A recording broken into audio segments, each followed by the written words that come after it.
Wig and extensions. Yun lang, tatanggal. Introduction to module. Hair loss is a frequent occurrence in both men and women, which may negatively affect self-esteem. Depending on the kind of alopecia, a range of therapeutic and surgical treatment methods are available. Numerous people also consult their doctors about concealing or minimizing hair loss appearance via hair prosthesis, wigs, hairpieces, and extensions, or hair camouflaging chemicals, hair fibers, powder cakes, lotions, sprays, hair crayons, and scalp tattooing. Learning objective. From this module, you will be able to understand the process of camouflaging hair loss and identify the uses of wig. Label the uses of different hairpieces. Explain the vacuum prosthesis method and use hair extensions. Practice braiding and take care of hair extensions. Demonstrate the hair extension removal process. Camouflaging hair loss. Hair loss is distressing for many people and often necessitates consultation with a dermatologist. Although several medical and surgical therapy options are available for hair loss, people may also employ scalp camouflaging chemicals and scalp prostheses to camouflage the effect of hair loss. When the look of the scalp becomes apparent through the current hair strands, it is usual for a person to feel worried about hair loss. The difference between the scalp and hair color is linked to the perceived amount of hair thinning in a person. Scalp camouflaging agents decrease the color contrast between an individual's present hair color and the color of the scalp, resulting in a less visible scalp and a perceived increase in hair density. Temporary scalp camouflaging agents fall into 5 categories: hair fibers, powder cakes, scalp lotions, scalp sprays, and hair crayons. Each kind of camouflaging agent is available in a range of colors that closely match the natural or intended hair color of a person. A person mixes 2 camouflaging agents to minimize the color difference between the scalp and the hair. Wig. The term wig cap refers to the wig's base, made of human or synthetic fibers. They consist of a cap composed of wefts or rows of synthetic hair. Whether the wigs have a weft or a net-based foundation, most wigs include a top part composed of an extremely fine lace material called a monofilament. Individual synthetic strands or human hairs are hand-tied into the lace.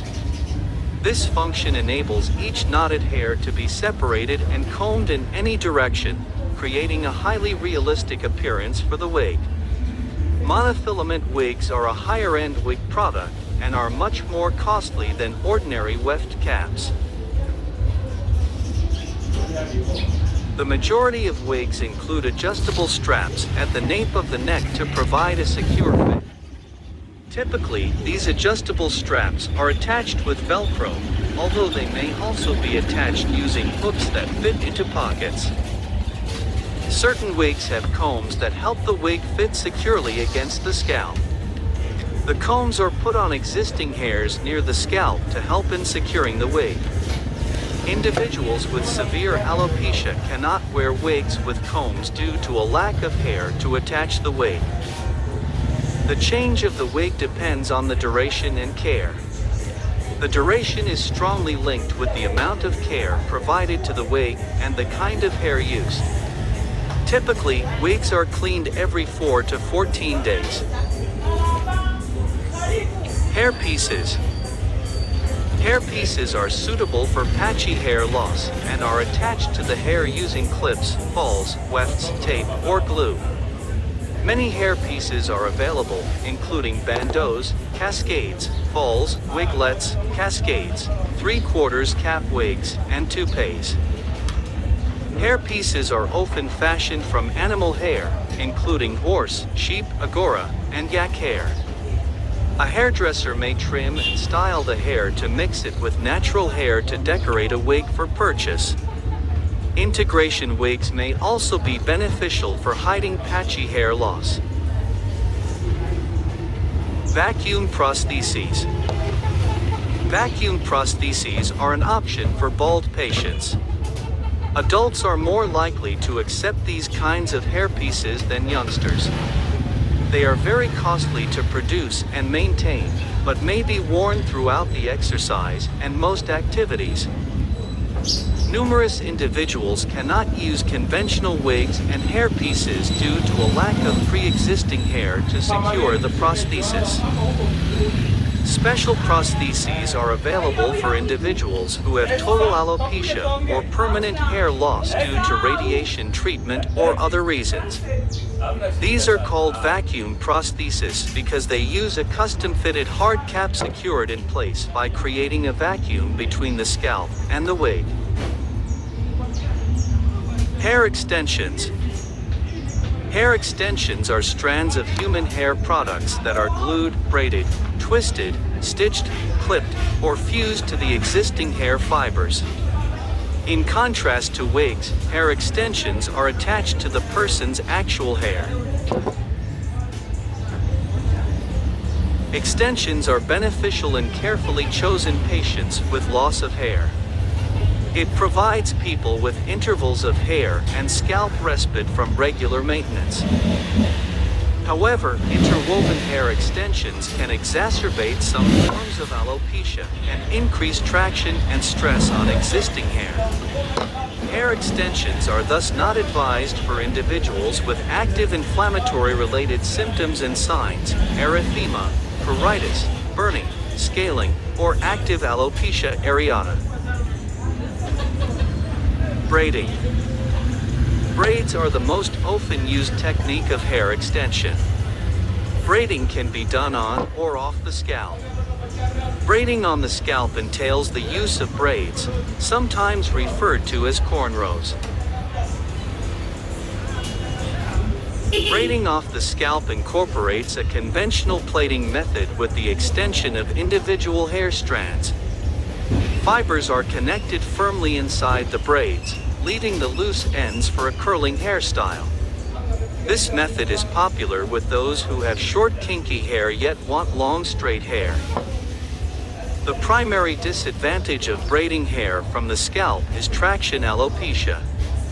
The long hair extensions are substantial and exert continuous pressure on the shorter hairs on the head to which they are connected. This kind of traction alopecia is particularly noticeable at the front hairline and may occur in young women as well. Care of hair extensions. Hair extensions are worn continuously for no more than 8 weeks, at which point they must be removed. Individuals with slowly growing hair may be able to maintain the hairstyle for a longer period. In contrast, those with fast-growing hair will find that the extensional hair fibers lose more swiftly. The hair extensions are shampooed in the same manner as the individual's natural hair, using the same cleaning solutions and shampoo. Many people are reluctant to wash the extensions for fear of losing the extensional hair strands, but good hygiene is important. Removal of hair extensions. After 8 weeks, hair extensions must be removed to prevent hygienic issues and other concerns such as traction alopecia. If the hair and scalp have been thoroughly cleaned, hair extensions begin to loosen and seem unstyled at 8 weeks. Braids are the simplest to remove since the braided extensions can easily be unbraided, and the extensional hair strands can be undone. These extensional synthetic or real hair strands can also be utilized in future operations. Bonded and glued extensions are notoriously difficult to remove without causing damage to the client's natural hair. The process of removing bonded extensions is by melting the hot glue with the glue gun's tip and removing the weft hair strands. Glued hair extensions are often attached to the scalp using a latex-based adhesive that may be removed using a specific solvent. Any leftover adhesive is loosened and removed by massaging peanut oil through the scalp. Highlights of the module. Monofilament wigs are a higher